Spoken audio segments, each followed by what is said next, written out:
ഈ വർഷത്തെ ഓണാഘോഷ പരിപാടിയുടെ കാര്യങ്ങളെ സംബന്ധിച്ചിടത്തോളം ഇവിടെ കൂടിയിരിക്കുന്ന നിങ്ങൾക്ക് എല്ലാവർക്കും അറിയാവുന്ന കാര്യമാണ്. കേരളത്തിൽ ജനങ്ങളാകെ തന്നെ ശ്രദ്ധിക്കുന്ന സാംസ്കാരിക പരിപാടികളാണ് നമ്മുടെ തലസ്ഥാന നഗരിയിൽ നടക്കുന്നത്. 33 വേദികളിലാണ് പരിപാടികൾ നടക്കുന്നത്. പ്രത്യക്ഷമായും പരോക്ഷമായും 10,000-ഓളം വരുന്ന കലാകാരന്മാരും കലാകാരികളും ഈ മാമാങ്കത്തിൽ പങ്കെടുക്കുന്നു. പാരമ്പര്യ കലകൾ ഏതാണ്ട് 3,000-ഓളം വരുന്ന പാരമ്പര്യ കലാകാരന്മാർ, ആദിവാസി കലകൾ ഒക്കെ ഈ മേളയിൽ നടക്കുന്നു എന്നത് ഏറ്റവും പ്രത്യേകതയാണ്.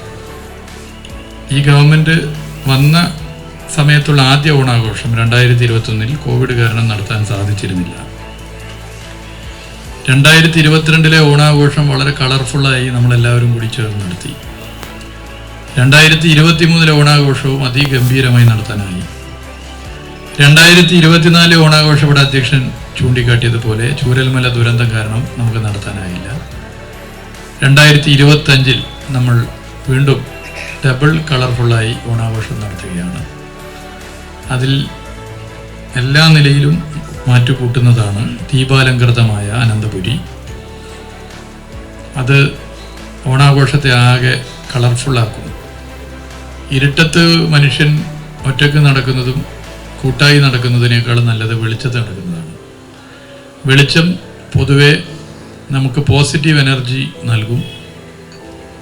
പിന്നെ നമ്മൾ തന്നെ പൊതുവെ പറയാറുണ്ടല്ലോ, ഇരുട്ട് മാറി വെളിച്ചം വരണം. അപ്പോൾ വെളിച്ചമാണ് ഇനിയുള്ള ദിവസം. അതൊരു പോസിറ്റീവ് എനർജിയാണ് നാടിന് സമ്മാനിക്കുക. ദീപാലങ്കൃതമായ തിരുവനന്തപുരം നഗരം തീർച്ചയായും എല്ലാ നിലയിലും ഓണത്തിന് ഒരുങ്ങിക്കഴിഞ്ഞിരിക്കുക. എല്ലാവരും ചേർന്നിട്ടുണ്ട്. ബഹുമാനപ്പെട്ട വിദ്യാഭ്യാസ വകുപ്പ് മന്ത്രിയുടെ നേതൃത്വത്തിൽ.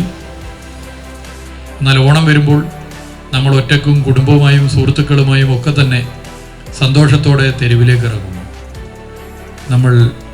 നമ്മൾ ആഘോഷങ്ങളുടെ ഭാഗമാകുന്നു. അങ്ങനെ ഇറങ്ങുന്ന മനുഷ്യർക്ക് കൂടുതൽ സന്തോഷം നൽകുന്ന സാഹചര്യം സൃഷ്ടിക്കുക എന്നുള്ളതാണ്